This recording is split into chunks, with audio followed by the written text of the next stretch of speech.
하나님 말씀 구약성경 잠언 14장 12절 말씀입니다. 잠언 14장 12절 한 구절만 함께 같이 보도록 하겠습니다. 잠언 14장 12절 다 찾으셨으면 함께 같이 읽도록 하겠습니다. 어떤 길은 사람이 보기에 바르나 필경은 사망의 길이니라. 아멘.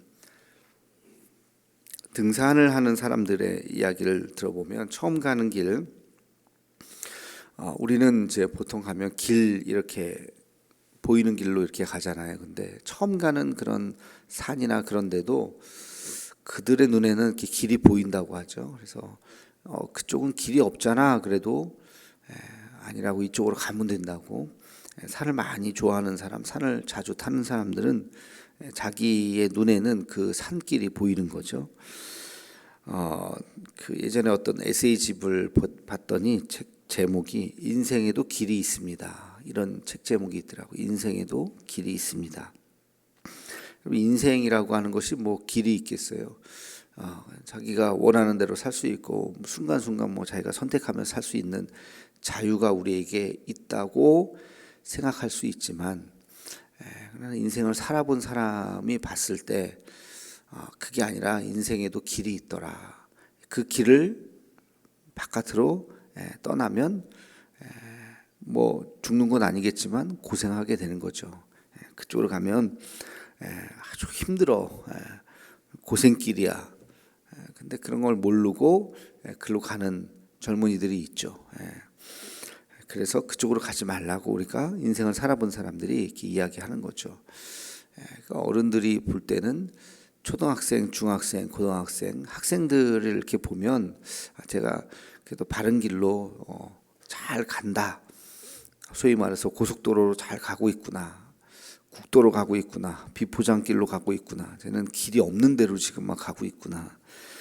뭐 그런 정도는 이렇게 좀 보이기도 하죠. 그래서 글로 가면 안 돼. 그러면 아이들은 왜 안 돼요? 내 인생 내 마음인데 그렇게 또 말할지도 모르겠어요. 그 인생을 길로 비유한다는 것은 우리의 삶이라고 하는 것이 원하는 대로 사는 것이 아니라 때로는 원치 않아도 해야 할 일이 있고 또 원해도 하지 말아야 할 일들이 있다는 것이죠. 그래서 그거를 자기 감정대로 살아가는 것이 아니라 절제하고 도리대로 순리대로 살아갈 줄 아는 사람, 이것을 우리가 이제 철들었다 이렇게 이야기하죠. 오늘 말씀에 보면 인생을 길로 표현했어요. 사망의 길, 생명의 길. 생명이란 표현 없지만 어떤 길은 사람이 보기에 바르나 필경은 사망의 길이다. 사망의 길이 있으면 생명의 길도 있는 것이죠. 근데 이게 명확하게 구분이 되면 누가 사망의 길로 가겠습니까? 그죠? 음침한 사망의 길로 누가 갈라 그러겠어요? 딱 벌써 진입을 할 때 느낌이 이상하면 안 가죠. 문제는 뭐예요? 문제는 처음에는 그렇게 보이지 않는다는 거예요.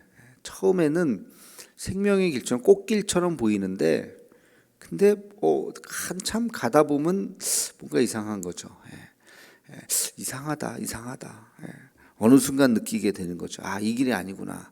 돌이키려다 보면 때가 늦을 그런 경우들도 있죠. 그래서 애매한 길이 있을 수 있다는 거예요. 선택이 조금 이런 걸 우리가 위장된 축복이라고 불러요. 위장된 축복. 복된 길인 줄 알았는데 위장된 길이에요. 위장된 형통함. 형통한 줄 알았는데 아니에요. 입구는 화려했지만 들어가 봤더니 아닌 거죠. 반대도 있겠죠. 입구는 허름한데 들어가 봤더니 바로 그 길이 바른 길이다. 그럴 수도 있는 거예요. 그래서 여기에 우리가 잘 분별을 해야 되는 것입니다. 사람들은 왜 사망의 길을 생명의 길로 착각할까? 오늘 말씀을 보면서 우리가 그런 질문을 할 수가 있죠. 왜 사람들은 사망의 길을 생명의 길로 착각할까? 다시 말하면 우리의 눈을 어둡게 하는 것은 무엇인가?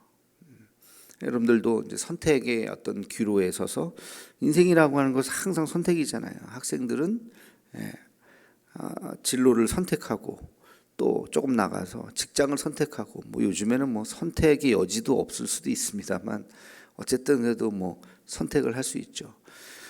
또 뭐 선택이라고 표현하기는 좀 그렇지만 인생에서 가장 중요한 선택이 배우자에 대한 선택일 수 있겠죠.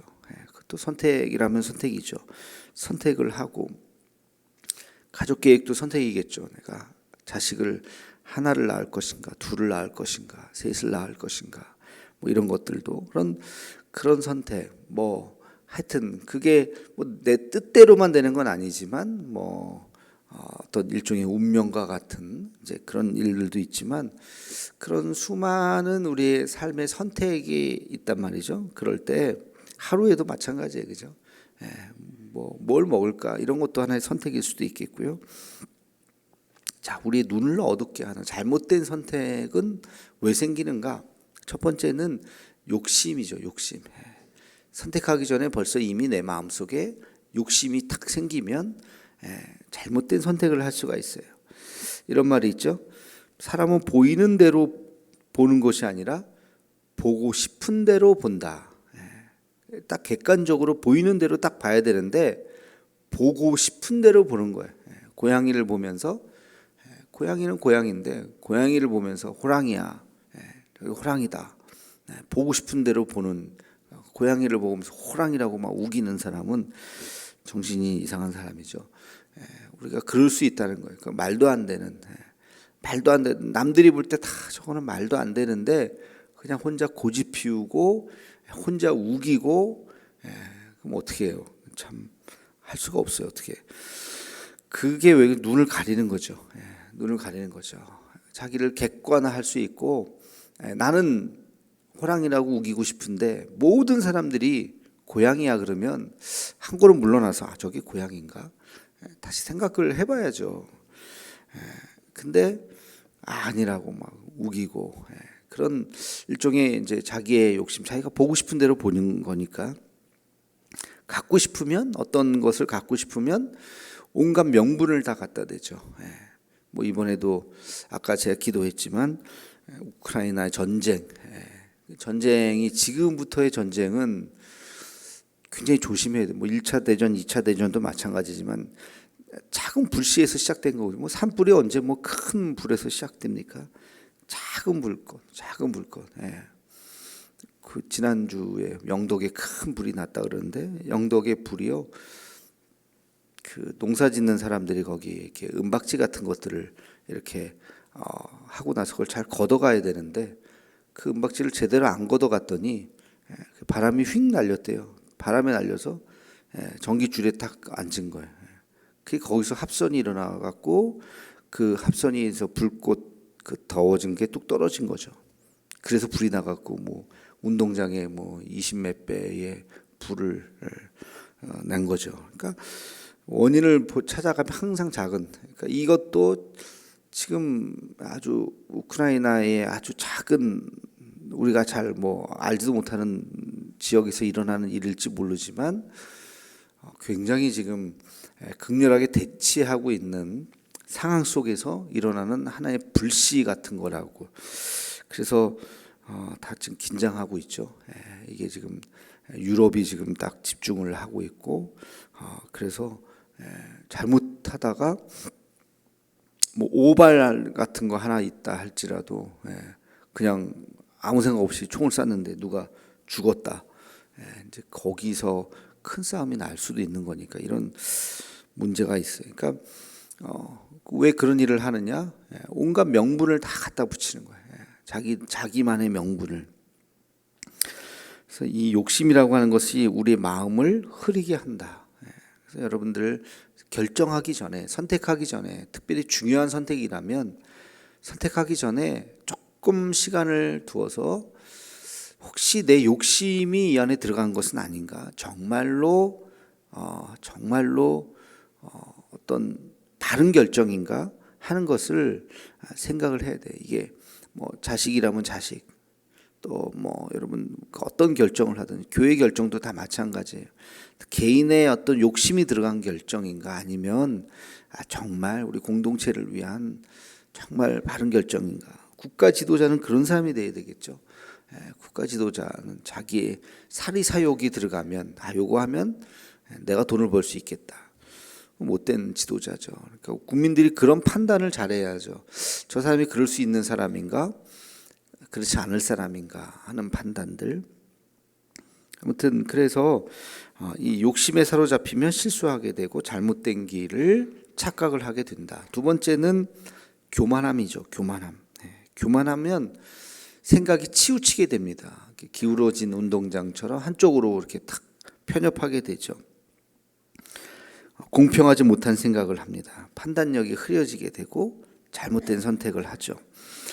교만을 운동에 비유하면 높은 자세예요. 여러분 운동을 한번 배워보셨습니까? 테니스를 배우던 탁구를 배우던 야구 축구를 배우던 기본 자세는 항상 이야기해요. 기마 자세. 이렇게 딱 무릎을 굽히고 탁 이렇게 있는 거죠. 야구에서 수비수가 이렇게 서 있다가 수비할 수 있겠어요? 땅볼을 잡을 수 있어요? 반쯤 딱 이렇게 자세. 테니스 하든 탁구를 하든 모든 운동의 준비 자세는 딱 몸을 낮추는 거죠. 몸을 높이면 안 돼요. 배구도 마찬가지죠. 다 인생의 자세들이 다 그렇습니다. 그러니까 겸손해야 되는 거 항상 낮은 자세로 그래야 실수하지 않죠. 그래서 교만하면 잘못 판단할 수가 있다. 자기 생각으로. 세 번째는 불신앙입니다. 불신앙. 하나님의 눈으로 보지 않고 자기 생각으로. 불신앙이라는 게 뭐 신앙이 없이 내 생각으로 판단하는 거잖아요. 내 경험으로. 그럴 때 잘못 판단할 수가 있는 것이죠. 착각할 수가 있는 것입니다. 하나님의 눈으로 결정을 해야 돼. 하나님의 눈으로 결정을 한다는 건 뭐예요? 성경의 가치죠. 성경에서 말하는 가치가 어떤 가치인가를 생각하면서 예수님의 말씀에 근거해서 판단하고 결정하고 선택을 해야 되는 것이죠. 그게 신앙의 눈입니다. 그렇게 되지 않으면 잘못 판단할 수가 있다 하는 것을 우리가 기억하면서 여러분 인생의 길이 있는데 그 길을 헷갈리지 않도록 선택의 길이 있다면 이 세 가지를 조심하고 내 욕심인가? 내가 교만함으로 선택하는 것은 아닌가? 불신앙으로 선택한 것은 아닌가? 잘 생각하고 기도하면서 하나님의 인도하심을 받도록 하는 것, 이것이 바로 바른 길이다 하는 것을 잊지 말고 여러분 늘 어떤 선택의 그 귀로에 서서 늘 기도하고 결정할 수 있는 우리가 되기를 소망합니다. 오늘의 격언은 제가 늘 격언을 할 때마다 제일 시간이 정말 오래 걸린 것들, 뭐 부목사님들도 그런 얘기 하던데 격언하기가 쉽지는 않아요. 저도 그냥 이렇게 적어봤습니다. 눈을 감으면 마음의 눈이 떠집니다. 마음의 눈은 먼 곳을 볼 수 있습니다. 그렇게 한번 좀 비유적으로 적어봤어요.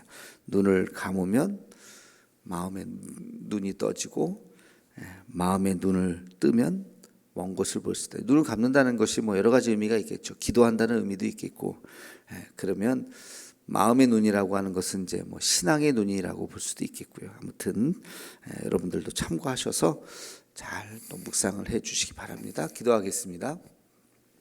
거룩하신 주님, 우리 인생에 수많은 갈래의 길이 있습니다. 사람들이 환호하는 길, 그 입구가 화려한 길이 아니라 정말 주님께서 원하시는 길, 좁은 길이라 할지라도 생명의 길로 갈 수 있도록 인도해 주옵소서.